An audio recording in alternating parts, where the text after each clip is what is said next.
وتشيلسي مش بتبطل صفقات وراح جابت دوغلاس رايس من استون فيلا. لاعب هيكون كويس صراحة من وجهة نظري، هيمشي مع منظومة تشيلسي سنة بسنة، فشايفه لاعب كويس. قلنا بقى نروح على موضوعنا الأساسي، هو ميسي إلى الهلال وسواريز إلى الاتحاد ومسعود أوزيل إلى نادي التعاون السعودي. بأمانة صراحة ميسي الهلال القلب يتمناها والعقل يقول لا خلي ميسي ينهي مسيرته بشكل كويس، لكن القلب يقول عاوز اشوف في ديربي بينه وبين كلاسيكو بينه وبين رونالدو، هنشوف منافسة صراحة لو صفقات تمام. لكن عايز اتكلم على شوية مصادر وشوية حاجات كتيرة موثوق منها وحصريات انه في تفاوض وبشدة كمان مع ليونيل ميسي، والتفاوض ده بيتراوح بين 350 مليون الى 450 مليون، واللي يخلي نادي الهلال متفاوض بشدة انه لاعب فري مجاني، فدي نقطة مش هتلاقيها فاهمني.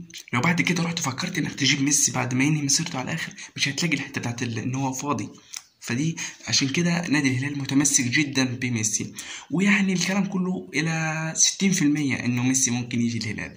اما عن سواريز الى نادي الاتحاد فدي ب90% سواريز الى نادي الاتحاد، يا اما في الشتاء يا اما في الصيف. ونادي التعاون قال انا برضه لازم يقول لي من الحب جانب، وعاوز يجيب مسعود اوزيل الى نادي التعاون. بص مسعود اوزيل الى نادي التعاون بفلوس قليله جدا، ده الكلام اللي طالع بس ما فيش كميه بالظبط. ما اتكلمت في الموضوع ده من شهر، ليه ما نجيبش مسعود اوزيل الى الدوري المصري وبفلوس والله العظيم، بفلوس صفقات الاهلي والزمالك بيدفع فلوس عبيطه في لعيبه ملهاش اي دخل، بنشوف سامسون وبنشوف مش عارف مين ميكسوني، وحتى يعني خلاص يعني الواحد هيموت هيطق.